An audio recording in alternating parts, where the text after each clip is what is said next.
I think it's nothing more than a focus. They really put a lot of emphasis in it. They're over toward the ball. They're doubling hard in the post. I mean, they're flying around. They're really committed to it.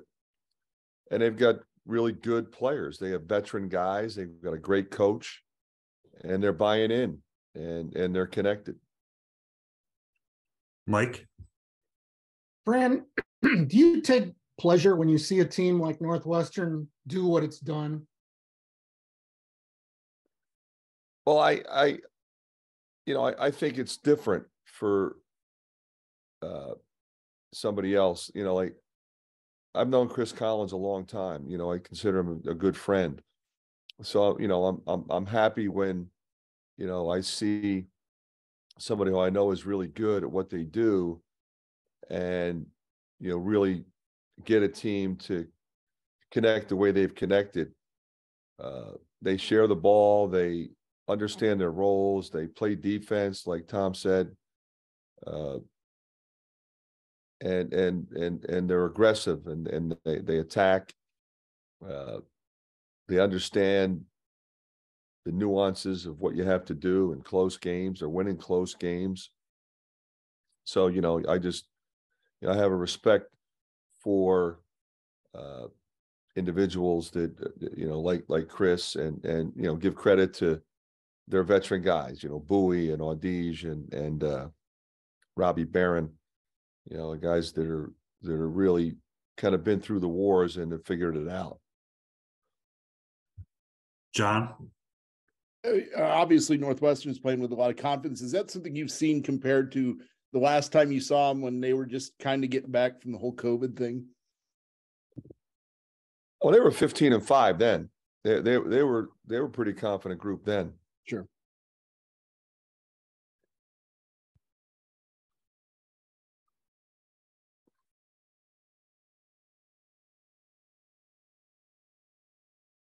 Any other questions? Tom? I'll fire one more at you, Fran. It is kind of unusual, though, that a team makes a big leap like this when they don't have a huge change in personnel, with the transfer portal. It's not like they got a couple of big studs from the portal or anything. Is that just a function of their experience and just a kind of a veteran team making that leap? Yeah, I mean, I think most people would agree that Bowie and Audige are two of the best players in our league. So now they're a year older. Barron has really developed. I mean, he developed physically. He was a skinny guy when he first got there. He's always been good, but he's gotten stronger and he's figured it out. Nicholson has really come around. I think you got to give him credit. He has been a big addition to that program. Barnheiser took a step from last year to this year. He was a freshman last year. Now he's really, really good, playing like a veteran. Ty Berry, a very good player, good complement to those other guys, capable of big night. Hit 6 threes in the first half against Nebraska on the road. And so they got a lot of different weapons. The Martinelli kid's playing really well as a freshman, doesn't play like a freshman. And they got the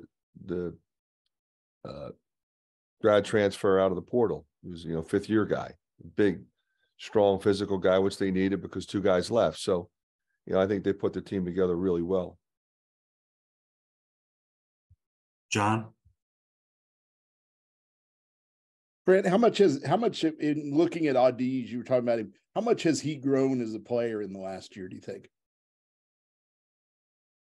I'll tell you what, I liked him, as soon as they got him, from William and Mary. I remember, I think it was, might have been last year, but it might have been 2 years ago when he took the Indiana game over on the road. I said, okay, this guy's the real deal. He plays both ends. He's got length. He's a competitor.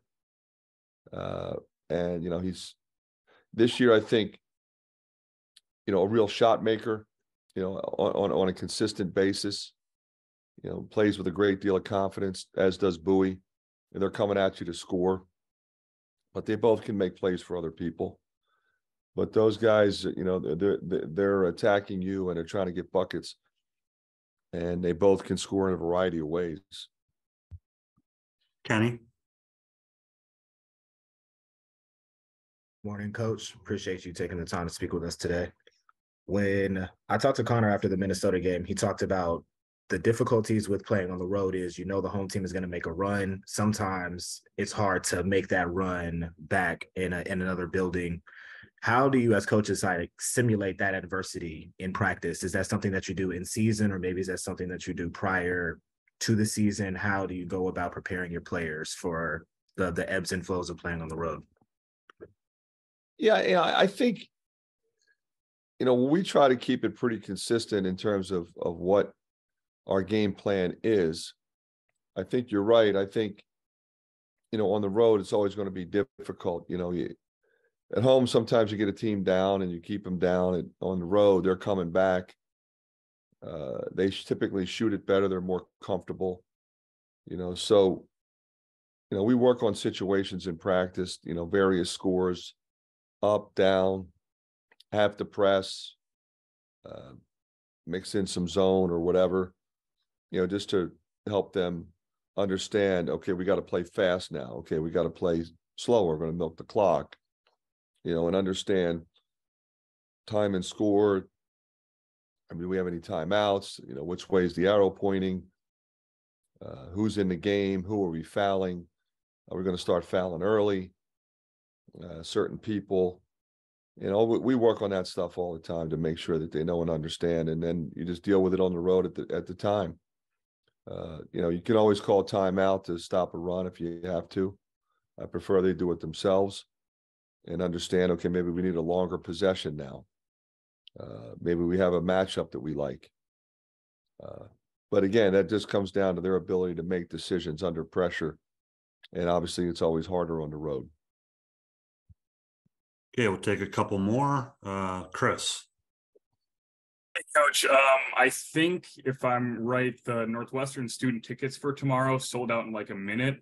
I'm just wondering maybe if the crowd has more of an effect on maybe a team that isn't used to having those crowds like Northwestern has had this year. Have you kind of seen that over your career, and how much do you think that might be affecting how Northwestern is playing, especially at home?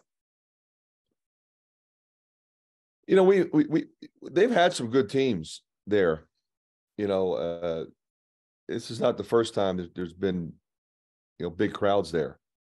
They had a really good team a couple of years ago when they went to the tournament. That place was rocking. The student body's always been pretty loud in that building. We've taken some good teams in there and had some tough games. So, I just think, anytime you're at home and you have a sellout crowd, I think it's something that you hope for. It's something you're excited about. We're used to playing against sellout crowds in this league. Not going to be easy, but it's not something we haven't done before. We've got two hands raised. We'll knock them out. First, Kenny. So last game against Ohio State, I believe you had 5 players in double figures. Last time you played Northwestern, also 5 players in double figures. In theory, I guess you want everybody to get involved offensively. It's probably harder in practice, but how have you found ways to get everybody involved, spread out the scoring, and make it difficult for the opposing team to cover your entire offense? I think that's something we all hope for. You try to recruit guys that can score. You never know on any given day, who's going to get hot, who's going to get rolling. Luckily for us, we have 8 or 9, 10 guys that are capable of being in double figures. And oftentimes, like you said, it's different people, but it really comes down to your ability to understand how to move and share the ball and be unselfish. That's the only way you get 5 guys in doubles. You got to get the ball moving. You have to have willing passers. Last question, Mike. Yes. You got Northwestern nipping at Purdue's heels in the standings. You're right there. Would you describe this as fun? Well, I think what I always hope for, Mike, is I want it to be fun for the players. I'm assuming that's who you're referring to. For for the coaching staff, it's our job. We just keep grinding and try to do everything we can to help put these guys in a position to be successful. I certainly hope that they enjoy the ride and the journey. It ain't easy playing on the road. You've been to a number of road games. You know what that means. But not everybody gets a chance to do that. And, they have to perform. They have to perform under pressure. They have to perform with a great deal of scrutiny. But they get to do that with their best friends. And competing is something that, you have to embrace. Because if you didn't, you wouldn't be at this level. All right.